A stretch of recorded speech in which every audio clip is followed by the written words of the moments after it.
We're joined today on the Entrepreneur's Ethic podcast by Rob Cressy, founder of Cressy Creating and one of the leading voices on what he calls human-first artificial intelligence.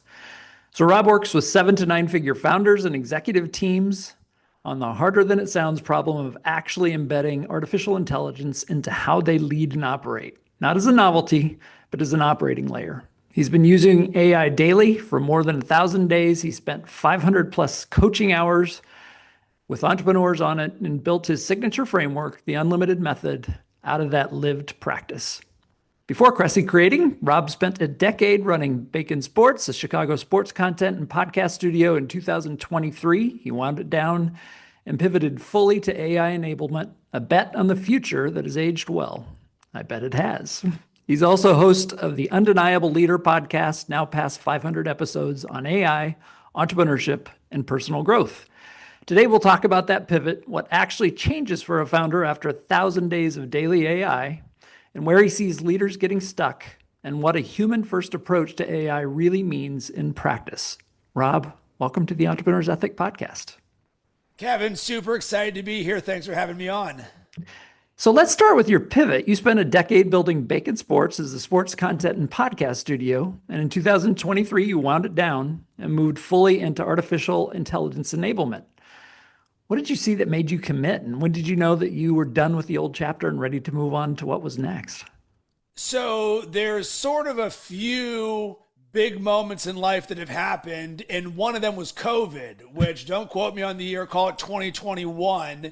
And I spent a decade building a sports marketing agency that helped brands market to sports fans. And I explicitly remember this because it was in March. March Madness was about to take place.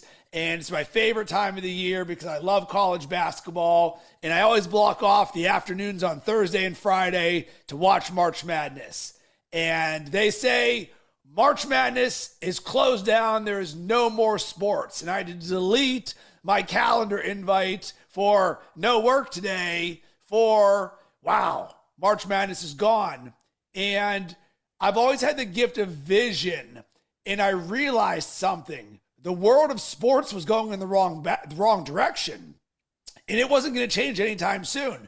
So when college basketball, NBA, and then now no sports existed. So one, I was hired professionally as a host of shows in the world of sports. And then two, I helped brands market to sports fans. Well, none of those things are going to exist for probably the next year. So I sat there, and it's a pivotal moment in my life. I never set out to become a coach, but I lived like one for more than a decade until I got hired to help people be better at business by being better at life. And even though one of the verticals in sports in which I was successful was sports betting, which was a brand new market of legalization in the United States, I sat there and I asked myself a question. And it's not a moral thing, but I was like, I love sports, but would I rather spend the rest of my life slinging sports betting or helping people be a better version of themselves? And the answer for me was helping people become a better version of themselves. And I'd been hired as a high performance coach for an ad agency in New York, despite not having a website around coaching, a coaching offer, or anything. A CEO saw the way that I lived on Instagram and said, hey, Rob, can you share some of that with my team? So all I did was reverse engineer how I turned myself into a high performer. And that started me as a high performance coach. And it's what essentially killed the sports side of my first dream that I did for a decade and then got me into coaching. And then you can fast forward to the first week of December 2022, and a friend of mine texted me the first week ChatGPT came out. And within the first minute of using it, I felt like I used the internet for the first time. Immediately, I saw the next decade of business, and I was all in. I don't have a tech background, I don't have an AI background, and I don't have a coding background. But I do have a background in being all in as an entrepreneur on my dreams. And from that moment, let's go. Because how many people would sit there and be like, if I was only there when YouTube was invented, or Google Ads, or Facebook, I would have capitalized on that moment. I saw that moment and I was like, let's go. So you saw part of your world disappear, at least for a while. It gives you a moment to think. Yep. The light bulb moment. Do you think that you bring, and coaching, of course, is a big part of sports, a big part of that past life. Is that a natural way for you to think as you enter the next phase? Like, what skills do I bring as a coach? So it became my ultimate asset in the world of AI. The thing that limits everybody else is an asset for me because I think and create like a coach by design, right? Because 16 years ago, I had no self-awareness, no growth mindset, but I just left my corporate job to go all in on building a sports marketing agency. And I was like, wow, I'm at zero. No clients, no revenue. I don't know what I'm doing. I better figure this stuff out. And because of this, for me, this is just growth mindset 101. And I bring a lot of the human side to AI because my background was all around becoming a better version of yourself. Audit your inputs, systems, processes, habits, routines, creating a standard of personal excellence. These are all words and phrases you rarely hear about AI. You hear, I don't have a tech background. I don't have enough time. I don't know what I'm doing. None of that applied to me because by design, I'm always starting at zero on everything as an entrepreneur. So AI was just like a Tuesday for me. But that Tuesday ended up being, it can change the next decade of my life. So that perspective is such a blessing for me because it roots me in a human first architecture where we lead, not the AI. And that is a thing that 99% of people in the world get wrong. And I've often said, just talking about software, and so I built my first software company back in the 1990s. So I've been at software for a long time, but I experience a lot of processes as a customer, as part of large organizations, occasionally at least, where it's software running people rather than people running software. And I object. Am I getting at some part of the notion of your human-centric artificial intelligence when I say that? A million percent, because there's a quote that I love to say with my clients: the bigger the dreams, the deeper the foundation. And when AI doesn't work, why? And when we say AI, we'll just assume we're referencing ChatGPT or Claude. I know AI means a lot more, but for the everyday person, AI equals ChatGPT or Claude or Gemini or whatever you're using. And when it doesn't give you the results, oh, this thing doesn't work, without realizing, no, if it doesn't work, whose fault is it?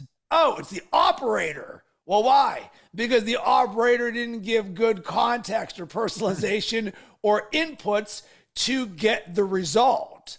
And that single thing there changes your entire experience. So I created a framework that I call the human AI sandwich. And if you get this, it'll change the next decade of the way that you create with AI. And here's the simple framework. And you can even think of it as a percentage, 10, 80, 10. So you start with the human first. What's my goal? What's my vision? What's my dream? What's my outcome? That's the bread. That's the first 20%, right? You are always the leader with AI. It doesn't lead you, you lead it. The cheese, the meat, the veggies, that middle part of the sandwich, that 80%, that's the AI that you're co-creating back and forth with, right? So you start with your vision. All right, AI, let's bring you into the equation. Boom. And if you just stop right here, you got a hole in your boat, because this is where people will create AI slop, where, hey, I got this idea, write me endless blog posts that I'm going to put on LinkedIn. AI goes and does it. But the last 10%, that last slice of bread, brings the human back in. Because what do? We validate and verify. Is this my brand voice? Does this actually look like what I want it to do? And so many people, in the name of quick, fast, and easy, will just try and rely on AI to do everything without actually doing the system checking at the very end. And when you understand human, AI, human, Now you've got a system for how you create with AI. And what do we know about systems? Systems scale. So when most people don't have a system for how they create with AI, because you can use it like Google, when they get Google results, AI doesn't work. All they need is to listen to this podcast and literally take 10 minutes to learn how to correctly prompt AI to get what you want, and it changes the entire experience. Yeah, I guess it hasn't been that long ago to where if you would have said prompt engineering as a term, nobody would have known what you're talking about. Right, totally. So you often lead with the 1,000 days plus of daily AI use. And maybe you're not at 10,000 hours, but probably getting pretty close if that's a thing as well. So what do you think's changed in your thinking, maybe around day 200 or 300 as you're getting a year into this, let's say, that you didn't see in the very beginning? I was on later than you, and I'm not much later. But one of the first things that I did that I still use to this day is that I had a student help me create an AI version of myself for an entrepreneurship class that I teach so that students could get feedback on their startup ideas in a little bit easier of a way, and we could create more iteration. And that first time of seeing somebody plug in a simple startup idea and then get feedback that writes like me, it's just an interesting moment. So that's one of my moments. But I'm sure I am still way behind you in terms of the 1,000 days. Yes. And here's the thing, because I hear this all the time, even with my clients that I work with. And I'll ask you this, Kevin. Do you believe you're an AI expert? No. Why? Probably because I aspire to use it at a much higher level, and I am making progress, but I wish I was further along. So I'll hold the expert tag out for myself, at least, as something aspirationally more adept. Cool. When do you know that you would be an AI expert? Well, that's a good question. Probably when I accomplish something better and faster by significant magnitudes. Although when I tell you that, Rob, I've done that with some things. I think I need to be doing it like more. Having a class that can give you startup ideas and you not be there and them get feedback. Is that an example of something? It's not bad. Okay. So here's why I say, because you said something and I'm a master of language, so I hear everything and I've heard it a million times. There's a great book called The Gap and the Gain by Dr. Benjamin Hardy and Dan Sullivan. And the gap is between where you are and what your goal or your ideal is. So right now, in theory, you are measuring where you are versus where I am. So it's like, oh my God, Rob's all the way up here and I'm all the way down here. So he's an expert and I'm not. Versus the gain is when you measure where you started to where you are right now, right? So in this, 99% of people in the world have never even used ChatGPT or Claude. Even fewer are using a paid version of them. And only fewer of them have ever created an AI version of themselves. Sounds, because here's the thing, Kevin, if I said, I need you to do a 1-hour talk on everything that you've learned about AI to a group of people who have never done this before, but whatever you say has the opportunity to change their life because you're that voice. Could you do it? I could take a good stab at it. Okay, great.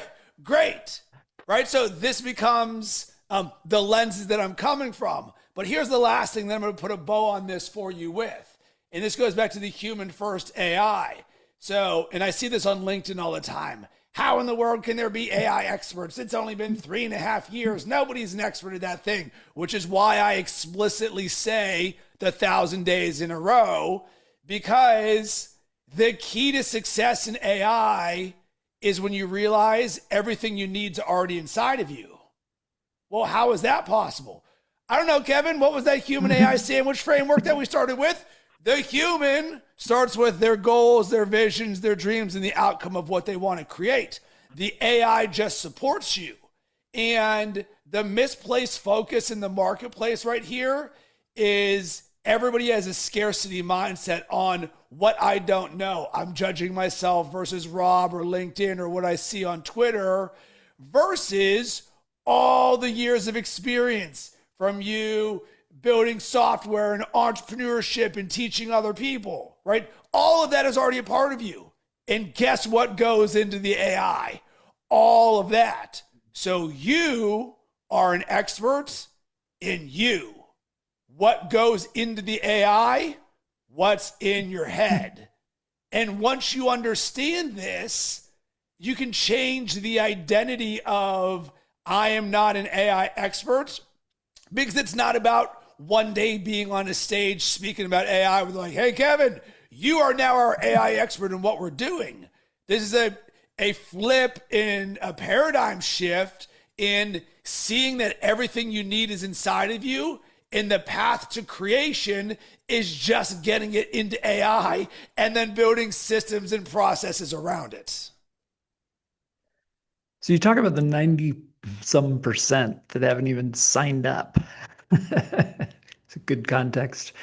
I think of a couple of things. So for a fund that I help lead, and I'm an investor in Ag Startup Engine, we invest in ag tech companies. Michaela Mooney, who leads that, has been convening a once per month just AI roundtable, we've called it, just to create mutual learning, which is what I'm sure we'll do with this podcast as well. We learn from one another, which is really interesting. It's also been interesting in that we would like more of our founders to be on. We get a mix, but might get even a little bit heavier of a proportion of our investors than our founders. And I very well understand founders in operational mode, but not taking the time to use some of these tools seems like a significant opportunity cost to me. Am I thinking about that the right way from your perspective? Biggest opportunity cost in the history of the world. Like, this is a non-negotiable, right? So I'll put this very unromantically. There is no way I am hiring somebody on my team unless you know how to use AI and build systems with them. Period. Right? There's going to be two types of companies in the world. Those who use AI to learn everything and do everything, and those who use AI to do nothing. Right? And if I am going to invest in a company and the leadership or the founders say, I don't have enough time for AI, sorry, it's a no for me, dog. It's like, but it's real, because this isn't because we care about AI. It's because the gap between those who do and those who don't is going to be the biggest in the history of the world ever. And the way that you get better with AI is through experience, by learning and doing. And as you can imagine, having coached this for 3.5 years, I've heard I don't have enough time more than any other excuse in the world. And here's the misplaced focus. Why do you think I'm using AI? To take away my time or to create more time? So right now, as we're recording this, Anthropic has their Fable 5 model, which came out. It's like the one that the government shut down, but it's like the most frontier model possible. OpenAI just dropped their 5.6 model called Sol, S-O-L. It's supposed to like compete with that. And I recently did a podcast episode about this. And there's a misplaced focus right now in the marketplace of what the most valuable skill in the AI era is. And you know what that is? Work ethic. You know why? Because that founder who doesn't have enough time to learn AI is competing with me, right? Time, attention, resources, investment dollars, you name it. And my work ethic is so strong because of what I'm seeing with what's possible with AI. I'm shipping the output of 10 employees every day nonstop. So this is where they talk about, this is like a K curve. So the K, one of us is going up and to the right literally, and the other one doesn't see that they are going backwards and down to the right because I just don't have enough time to do AI. I'm learning all of this. And it's the same difference between someone, oh, what do I need the internet for? We got typewriters and mail. This internet thing's never going to work. How do you think those businesses are doing right now? Right? Those who, the quote I'm going to butcher is, those who don't learn from their mistakes are doomed to repeat them. So for you and anybody listening to this right now, if you say, I don't have enough time to learn AI, that should have alarm bells going off in your head because it is the number one red flag for who is not going to succeed in the next decade. So your framework is personalize, think, create. Maybe I'm on the right track, Rob. So talk just for a moment for a little bit of background on agentic AI. And so I'd probably had my first test at the OpenClaw moment, let's say March. My probably mistake at the time was I had a weekend project that was a significant deadline and I had to get some things done. And I thought an agent can help me do it. Well, standing up an OpenClaw instance and all of that, and then it couldn't, I get it, it couldn't even read file attachments. And so it just worked better for me to use my professional subscription to ChatGPT. Got it done, gave me a bad attitude for 2 days anyway. But probably a month and a half ago, I started working on agentic AI again. And so related to personalize is step one. I mean, I have 3 agents stood up. And so one of them is an executive assistant named Vicky, which is in a positive way named after my best executive assistant from my first company back in the 1990s. That's probably the one that I still haven't learned to use as well as what I should, but it's the firm assistant that keeps after me to follow through, get things done, reminders, all that sort of thing, make sure I'm communicating in just a more performance-oriented professional. My second one is called Radar. I'm dating myself. There was a character in a show back in the 80s called MASH called Radar O'Reilly that was from Ottumwa, Iowa. And so anyway, he's my research assistant. And then I have a writing assistant named Franklin, as in Benjamin Franklin, because I write some things with an historical perspective. But it has been, from a personalized perspective, training them up, giving them a name, running them simultaneously, the amount of things I can get done, the way that, they make me think, to your second point. And certainly the back end of what they've helped me do is create better things faster from a time perspective. So talk to us about that framework. And if I'm thinking about my own nascent use of agents and perhaps without knowing your framework, maybe beginning at least to apply it in the correct way.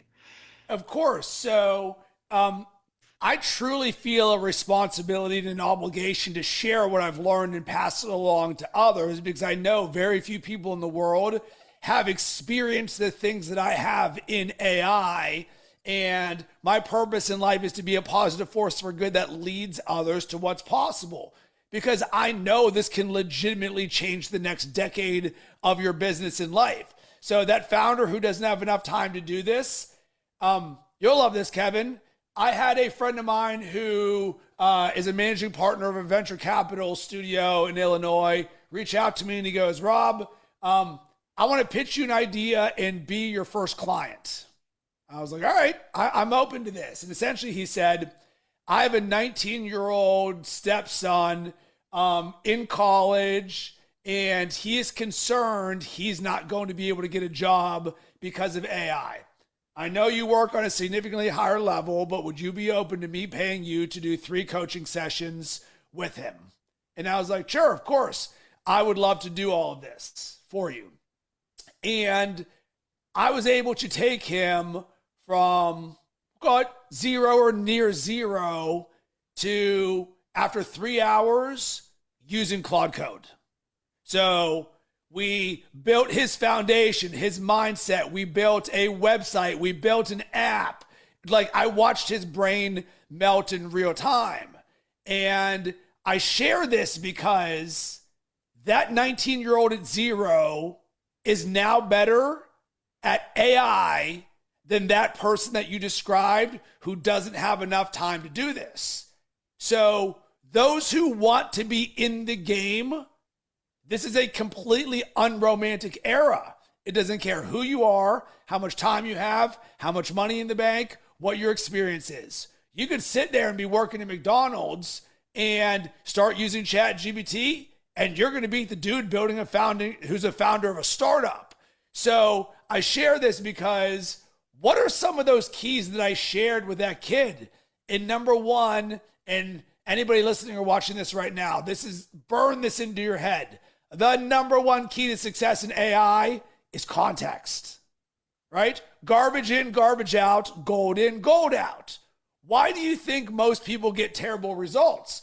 Because they say, hey, ChatGPT, write me a marketing strategy, but they don't tell it, this is who I am, this is what I do for business, this is my brand voice, this is my revenue this year, these are my 2026 goals. They don't give it the context. But the more gold you give, the more gold you get out. But here's the thing, Kevin, and I love that the non-AI expert is telling me how he has 3 agents with OpenClaw in all of this, right? Makes me chuckle in a good way here. So as we move forward towards agentic AI, the thing that is going to separate every company in the world, and I know this because I've lived this for so long, is context and personalization. So the number one thing everybody doesn't have is a second brain, aka a single source of truth. So what is this? Here's the simple principle. Fundamentally, and I've learned this from my mentors, one of the standards of success in AI is write every single thing you do down. Every transcript, every standard operating procedure, every strategy, every goal, everything. Well, why? Because if it's written down, guess who can help you? Large AI. language models, right? Okay, so what's the hole in the boat for most companies? Everything's not written down. The next thing becomes everybody is very tool-centric. I believe in being tool agnostic. I don't care if it's ChatGPT, I don't care if it's Claude, I don't care if it's Gemini, because I know this to be true. Kevin, if everything you do lives inside of ChatGPT, can you scale that? No. Huh. You can't scale that. Wow. Well, part of what we're trying to do as founders and business builders and entrepreneurs is what? But I guess what I'm thinking about, Rob, is can you get everything you do into it? Of course you can. How? System scale. So I then say, Kevin, show me your system for how you capture, organize, distill, and execute everything that you do inside of your life or your business. And it's like, oh, I don't even know where to start. Well, it just so happens, call it 8 years ago, a friend of mine shoots me a text, and he's about this similar life to what we're talking in his pre-AI era. He's like, hey, Rob, sign up for this course with me. I think you're going to like it. It's like $2 or $3 grand. And I didn't even know what I signed up for. I just did it because my friend is one of those people you're like, hey, I trust what Kevin says. And it just so happens that I learned the skill of personal knowledge management, PKM. And it was all around digital organization and using Evernote to capture notes. So Kevin, would you agree with this statement? At no point in the history of the world has more information been thrown at us. True. I agree. Cool. Your ability to capture, organize, distill, and execute that information as it relates to the top 10 goals in your life is an absolute superpower. So I've written down every conversation I've had, every coaching program, every podcast, every client call, every prospected call for 16 years in a row. What is the number one thing AI needs to be successful? Context. So if you are listening to this right now and you do not have a single source of truth, then you have a hole in your boat because your data and your systems don't scale. So up until January 1, 2026, I exclusively used ChatGPT. I had a Claude subscription. It was 99% ChatGPT, 0.5% Claude, 0.5% Gemini. Then something switched in late February, early March, and all of a sudden, Anthropic dropped their Opus model, and now it turned into a builder. And you know what everybody said? I can't switch to Claude. I have 3 years inside of ChatGPT. Well, guess what? Not only can you not find where things live, there's no prioritization. And if you can't find it and there's no prioritization, you can't execute on it. That's a hole in the boat. So the thing that is going to be the most successful thing moving forward is your single source of truth. So I'm tool agnostic in this, but my personalization is so foundational that my OpenClaw just got pointed to my Notion that had, here's all my builds, here's all my standard operating procedures, here's my goals, here's my vision, here's my brand voice. And then every time I build something, it gets logged. Once it's logged, guess who creates with it? Claude or ChatGPT. So I share this because the personalization layer is both the biggest, most scalable, and also biggest hole in the boat for everybody. But you were already in a habit of capturing everything. Correct. Do most people have to develop that? 1,000,000% yes. So, system scale. You don't have to write down every conversation for 16 years like me, but let's put on our unromantic, forward-thinking hats for a second. The agentic AI era is here. It just is what it is. You just told us there's 3 that you're using.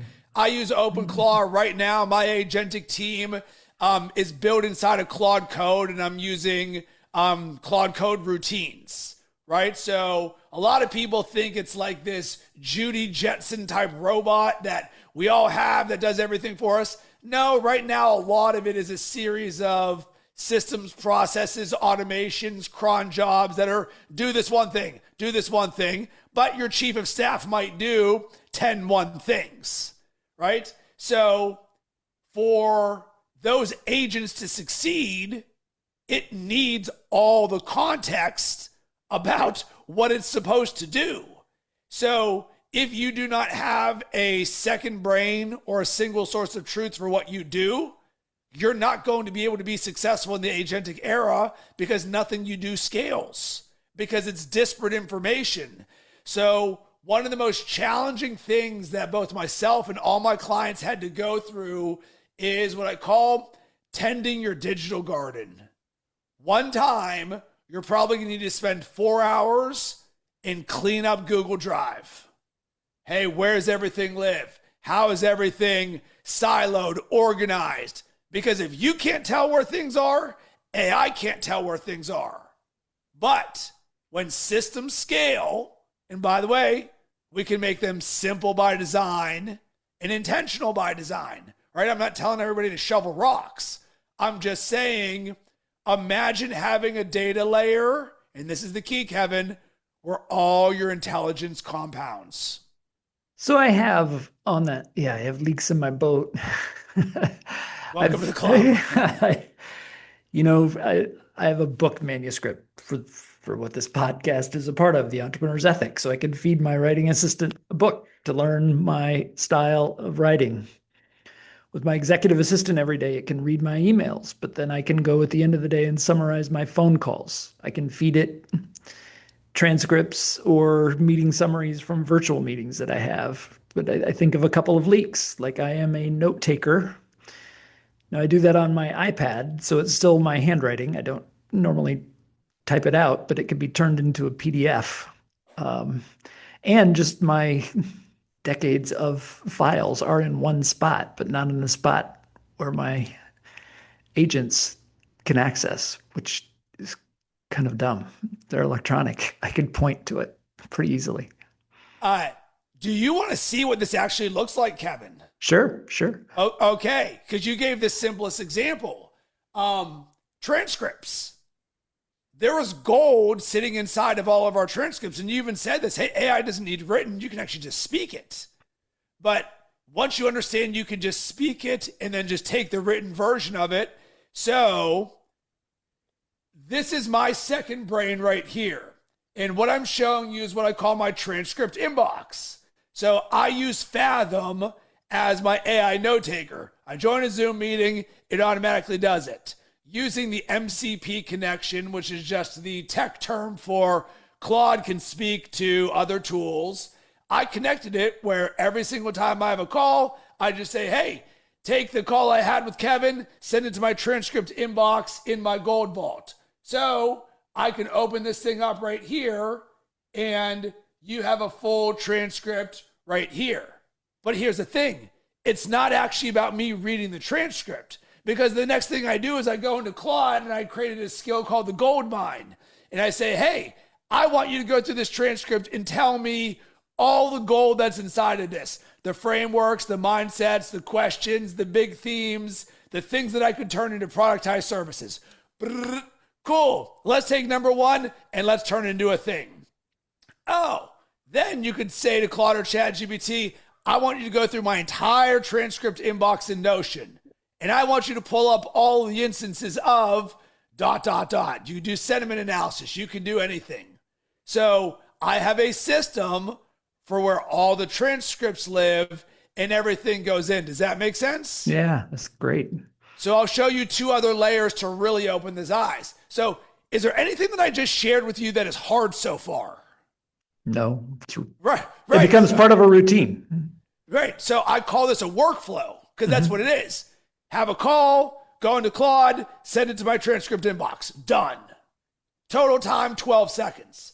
So here's what originally created this, Kevin, is I'm in Claude and I was legitimately creating 5 new projects a day, similar to what you experienced with that weekend thing. So Friday gets there, I got 25 new projects and they're all living in my Claude. I don't know what's what. There's multiple phases. There's no prioritization. And most of them are 80% done. That's a problem. Then non-technical Rob learned about a thing called an MCP connection where Notion and Claude can talk to each other. I have no experience in Notion and I'm now a super user. So every time I go, I open a new chat, idea. Oh, I'm now past idea phase. I'm starting to build something. So what do? I open up and I send this to my build tracker. So anytime I build this, and of course, Claude or ChatGPT automatically fills all of this in for me because I've created this system for this schema. So you can go in here. This is for my 5-day-a-week live show. All right, here's the show. Here's the format. Here's the run of show. Well, guess what? Every single time I make progress on my live show, guess what it does? It updates the build tracker. Make sense? So now you're looking here at all of the builds that I've done. But you're going to look and you're like, Rob, there's like 150 things here. Here's the unlock. Do you think I have to do all of this? It does it for you. No, because it's all written down. Remember, 10-80-10. Yeah. I started with a 10. Here's the build. Hey, Claude, go into my build tracker and tell me what you can do for me right now that doesn't need me. Brrr. Done. Cool. Execute. Give me the copy and paste to put into Claude Code. Make sense? Yeah. Now think about that guy who said, I don't have enough time. So far, have I said anything that takes time? No. Okay. Workflow, process, routine. welcome to being a high performer entrepreneur and business person, right? Yeah. So, Kevin, so I'm building this layer by layer at a time. And then I asked myself a question. I kept hearing AI first business on Twitter. And I was like, if Mark Cuban was sitting here on this call with you and I, and he's like, Rob, Kevin, we're going to create an AI first business together. What does that look like? And do I have that? And Mark Cuban would easily say, hey, here's the 10 buckets of what an AI first business would be in: marketing, sales, financing, intelligence, capital, whatever, right? He would give us this, and then each one would probably have 5 to 7 subfolders. So marketing might have social media, email marketing, SEO. Team might have onboarding, offboarding, SOPs, right?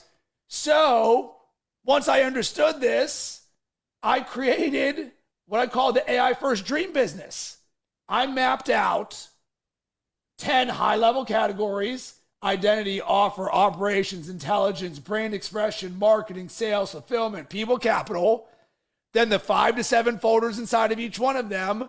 And then I said, hey, Claude, based on what's already in my second brain, I want you to fill this in the best you can.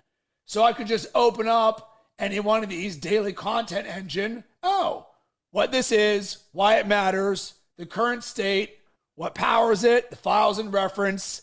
Hey, let's make sure we design agentic opportunities into this by design. Here's a big one: the standards. What's the definition of done? What's this connect to? Any notes? Any agent blocks? Well, guess what happened 2 weeks ago, Kevin? Anthropic launched Fable 5, a frontier model that is the most ambitious thing in the world that can do anything. And I have 78 entries in this Notion document. And I was making a bet.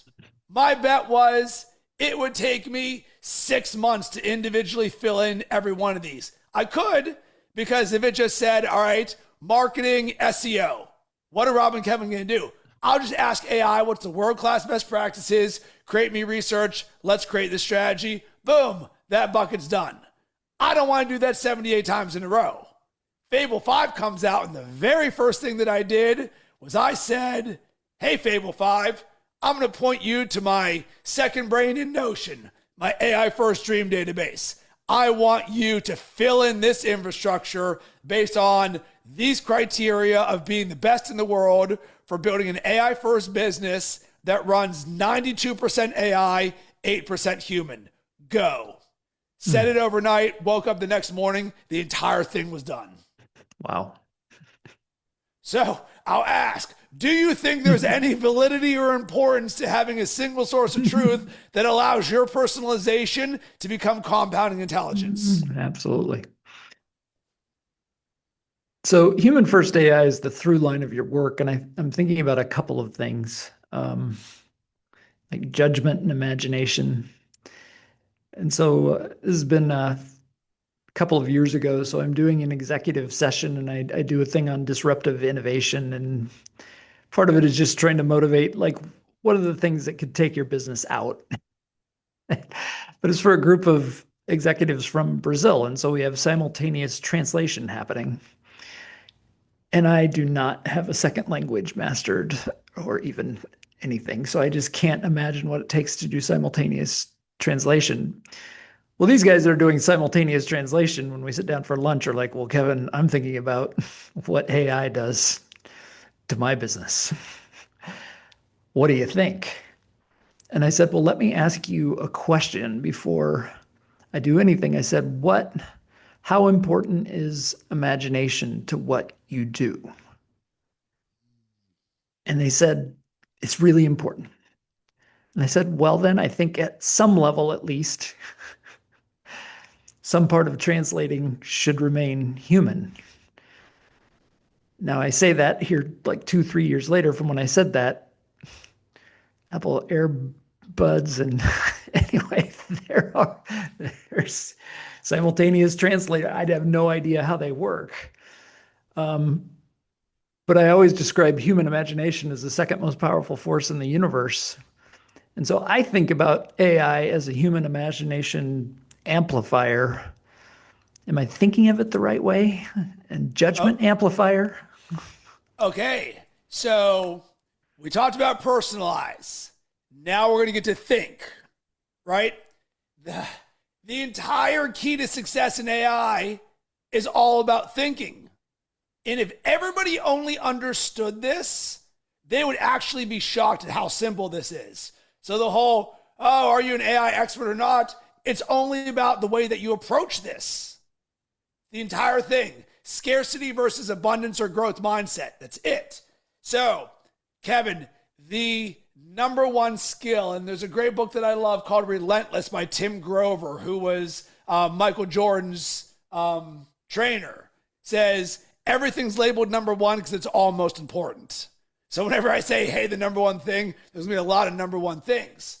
But speaking to imagination, and I love the question and I love the reference because one of the declarations I speak every single day is I am an imagination factory. There's an emoji of a rainbow, right? So it channels my creativity on this. The number one skill in the AI era is thinking and dreaming big. You know why? Because it's just as easy for Claude to write you an email as it is build you a rocket ship to the moon. So if you just say, hey, help me write these emails, like 99% of the people in the world, what are they going to get? They're just going to get emails. Well, then you come to where I'm sitting and I'm like, well, wait a second. You're telling me the only limit is my limit of thinking. Huh.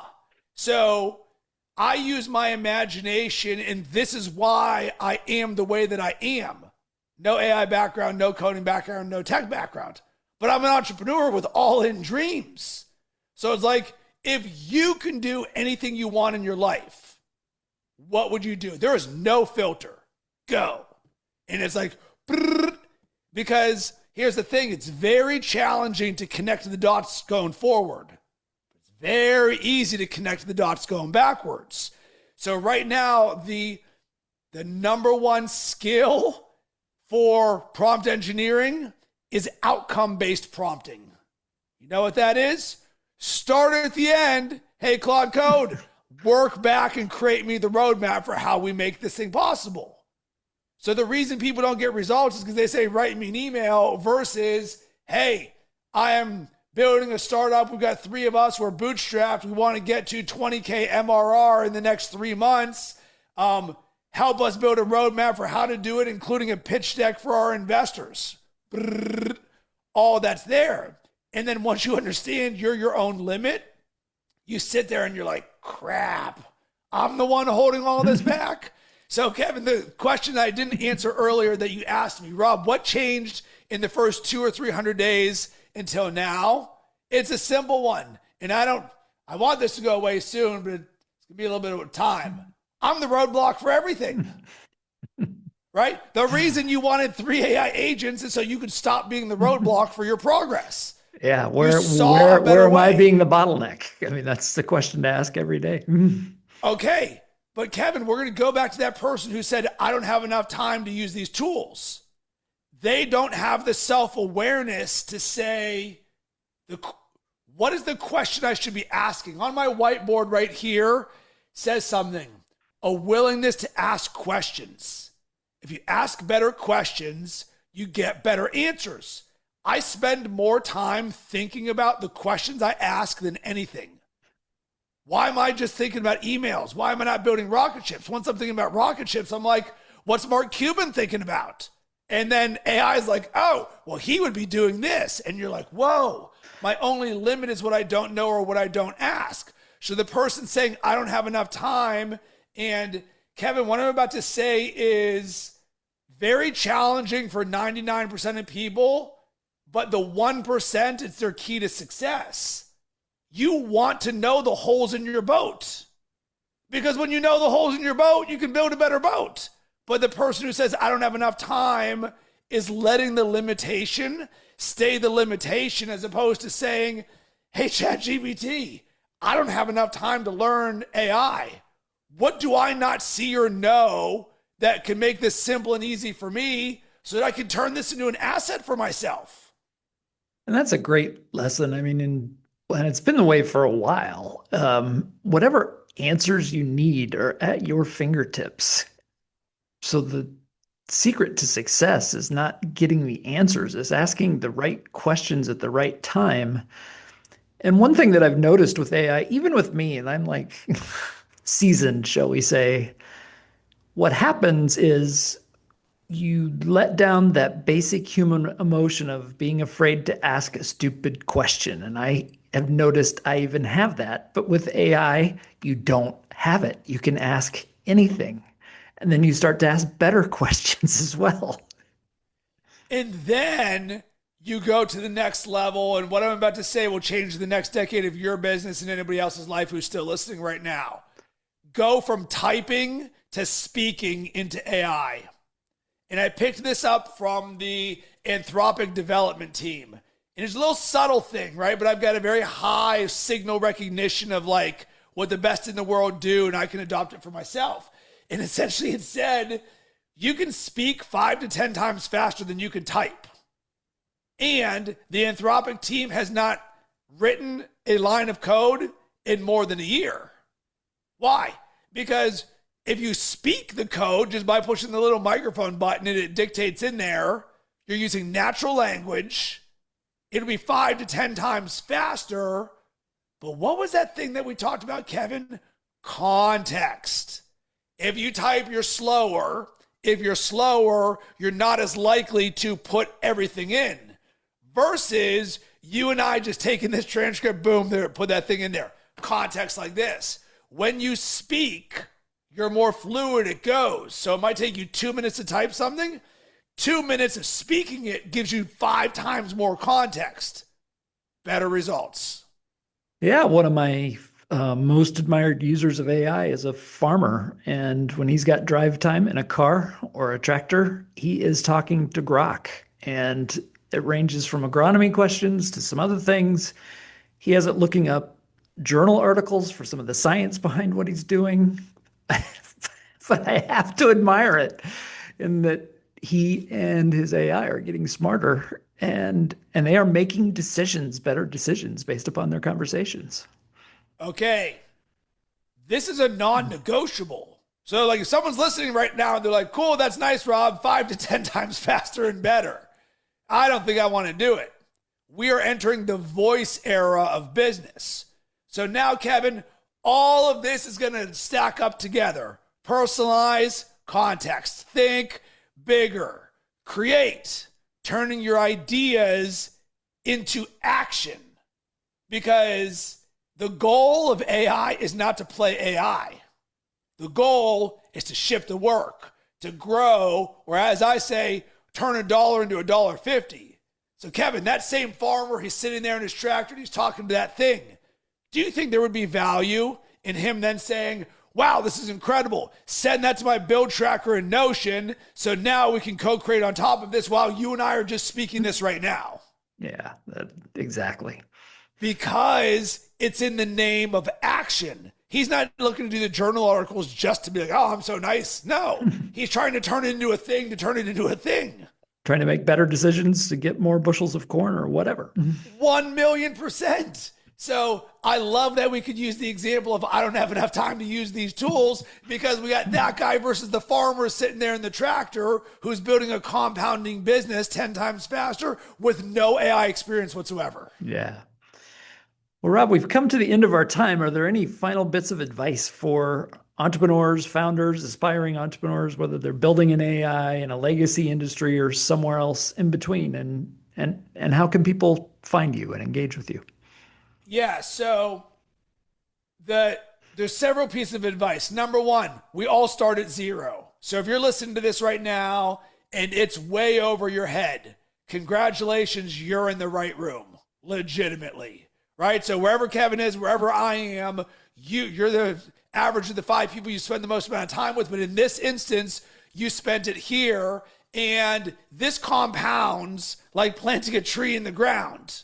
It'd be nice if we did it 20 years ago, but it's even better if we just do it today.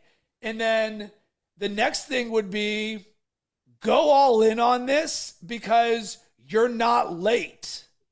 99% of people in the world, I'll tell you this from experience, I've coached some of the biggest entrepreneurs, companies, executives, and teams in the world, and your jaw would drop if you understood where they are right now with AI.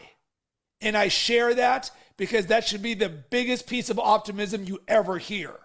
Because the people at the top, guess what they don't have? Time.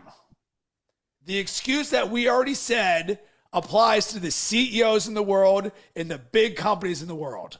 Well, guess what? The Titanic and icebergs are slow moving to turn around. You're a startup founder right now and you want to do something incredible in the world. This is the greatest opportunity in the history of the world to make your dreams happen. If you vibe with this, I've got tons of resources that I can share. Hit me up on Instagram or LinkedIn at Rob Cressy. DM me Kevin so I know where you came from. I'll send you the unlimited method. It's the same methodology all my clients go through with no hyperbole. It'll make you better than 99% of people in the world with one day. Well, Rob, keep on doing what you're doing, and thank you for spending the time with us. Thanks, Kevin. I appreciate it.